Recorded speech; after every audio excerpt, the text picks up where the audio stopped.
ان الدین عند اللہ الاسلام۔ محترم ناظرین اور معزز سامعین کرام، اللہ رب العزت اپنے کلام مجید کے اندر ارشاد فرما رہا ہے کہ اللہ کے نزدیک تو دین اسلام ہی صحیح مذہب ہے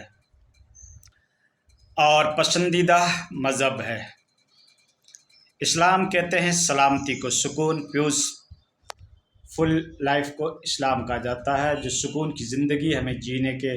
لیے بتاتا ہے، مکمل ضابطۂ زندگی بتاتا ہے۔ پوری لائف کو ہم دنیا میں کس طریقے سے بسر کریں اور کس طریقے سے ہم دنیاوی زندگی کو ٹیکل کریں، کس طریقے کے ہم دنیاوی زندگی کے اندر اپنی کارکردگی کریں، اس کے بارے میں ہمیں اسلام مذہب تعلیم دیتا ہے، اور پھر اسلام اخروی زندگی کی اصلاح کرنے کے لیے بھی ہمیں بتاتا ہے، اللہ کی رضا کا طریقہ بھی بتاتا ہے، دین برحق کی تعلیم بھی دیتا ہے، اور اس دنیاوی زندگی کو مکمل ضابطۂ زندگی جینے کا ہمیں طریقہ اور اس کا اسلوب بتاتا ہے۔ اسی کو اسلام مذہب کہا جاتا ہے۔ اسلام ایک بیسک تعلیم دیتا ہے جن کا تعلق اخلاق کے ساتھ، حسن کردار کے ساتھ، انسانی حقوق ادا کرنے کے ساتھ، اللہ کی رضا کو تلاش کرنے کے لیے، یہ ساری چیزیں جو ہے ہمیں اسلام ہمارے لیے ایکسپوز کر دیتا ہے یا ایکسپلینیشن کر دیتا ہے کہ اگر اس طریقے کی تم زندگی جیو گے، اسلامک قانون کو فالو کرو گے، شریعت مطہرہ کے اوپر عمل کرو گے، نبی کی ایک ایک سنت کو زندہ کرو گے، نبی کی زندگی کی پیروی کرو گے، اور ان صلحاء اور صالحین و صدیقین کا راستہ اختیار کرو گے تو تم کامیابی کے اوپر ہو، صراط مستقیم کے اوپر ہو۔ اور اگر تم منمانی زندگی گزارو گے تو اللہ نے تمہارے لیے عذاب بنا رکھا ہے، اور وہ آخرت کی شکل میں عذاب تمہیں آ کر گھیر لے گا۔ تو اللہ تعالیٰ خوف بھی دلا رہا ہے، اور اللہ تعالیٰ امید بھی سکھا رہا ہے کہ رب کے ساتھ اچھا گمان کرو، نیک کام کرو، اس کا طریقہ بھی بتا رہا ہے، اس کا راستہ بھی بتا رہا ہے۔ اور پھر اللہ تعالیٰ کہہ رہا اگر تم نے اس طریقے کی نافرمانی کی، میرے بتلائے ہوئے طریقے کو نہیں اپنایا، نبی کی سنتوں کے اوپر عمل نہیں کیا، من مانی زندگی گزاری، سترے بے مہار کی طرح زندگی گزاری، تو یوں سمجھو تمہارے لیے عذاب ہے جو آخرت کی شکل میں آ کر تمہیں گھیر لے گا۔ اور اللہ کا عذاب بڑا شدید ہے۔ ان بطش ربک لشدید، اللہ کی پکڑ بھی بہت سخت ہے، اور اس کا عذاب بھی دردناک ہے۔ عذاب علیم کہیں کہا گیا، کہیں عذاب عظیم کہا گیا، تو اللہ کے عذاب بہت بڑے عذاب ہیں۔ دنیا کی تکلیفیں اس کے آگے کوئی مطلب نہیں رکھتی۔ یہ جو آگ ہم دیکھ رہے ہیں اس سے 70 گنا زیادہ جہنم کی آگ تیز ہے، اور پھر اللہ کی ذات جتنی بڑی اتنی اس کی پکڑ بھی بڑی۔ تو اللہ سے دوستو ڈرتے رہیے، اس زندگی کے اندر اپنی اصلاح کیجیے، شریعت تمہیں کن چیزوں سے منع کر رہی ہے اس سے رکنا چاہیے، اور شریعت کن چیزوں کو کرنے کے لیے کہہ رہی ہے اس کو اپنی زندگی میں امپلیمنٹ کیجیے، اس کے اوپر عمل کیجیے۔ دیکھو، ایک انسانی جو فطرت ہوتی ہے، اس کے اندر جو انسانی ایک فہم و ادراک کے اندر جو باتیں آتی ہے، یا انسانی جو اخلاق ہیں، وہ تو ہر انسان کے اندر ہیں، جس کو مورل سویلائزیشن کہتے ہیں۔ تو وہ تو ہر انسان، ہر مذہب، ہر ریلیجن کے اندر ہیں کہ بھائی جھوٹ نہیں بولنا چاہیے، بری چیز ہے، چوری نہیں کرنی چاہیے، بری چیز ہے، کسی کا حق نہیں مارنا چاہیے، بری چیز ہے، کسی کو تکلیف نہیں دینی چاہیے، بری چیز ہے۔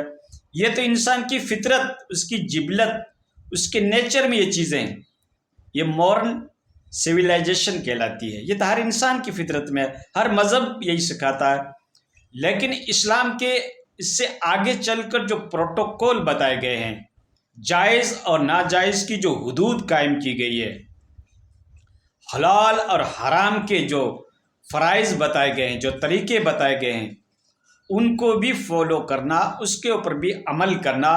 ہمارے لیے اشد ضروری ہے، کیونکہ شریعت مقدسہ کے ساتھ اس کا میکینزم ہے، اسلامک بیسک تعلیم کے ساتھ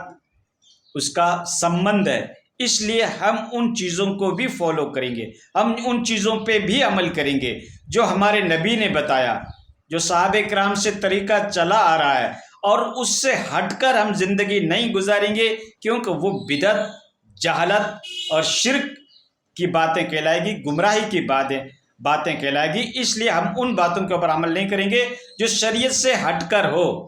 شریعت کے پوائنٹ آف ریویو سے وہ آؤٹ لائن باتیں ہو تو ہم اس کو ایکسیپٹ نہیں کریں گے، ایکسیپٹیبل نہیں کریں گے، ٹھیک ہے۔ ہم ان باتوں کو عمل کریں گے جو قرآن نے بتایا، جو اللہ کے نبی نے بتایا، جن پہ صحابہ کرام کا عمل رہا، جن کے بارے میں اللہ کے نبی نے کہا ما انا علیہ و اصحابی، تو اس طریقے کے اوپر ہم چلیں گے جو نبی نے بتایا، اور جس طریقے کے اوپر صحابہ کرام چلے، وہ طریقہ ہمارے لیے سمجھو کامیابی کا، کامرانی کا،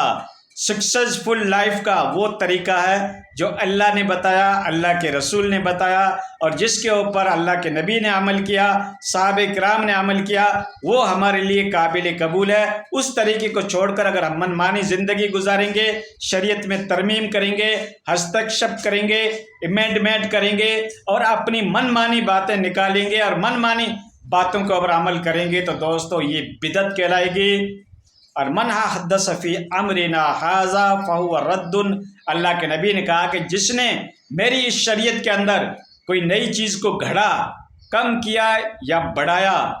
تو وہ مردود ہے، وہ بدعت ہے۔ وکل بدعۃ ضلالہ وکل ضلالۃ فی النار۔ انسان کے لیے تین طریقے کی زندگی ہے، ایک یہ زندگی جو ہم جی رہے ہیں، ایک اس کے بعد عالم برزخ کی زندگی جو ہمیں فیش کرنے کی ہے، اس کے بعد عالم آخرت کی زندگی جہاں پہ جنت اور جہنم کا فیصلہ ہوگا، اور ججمنٹ ڈے کہلائے گا،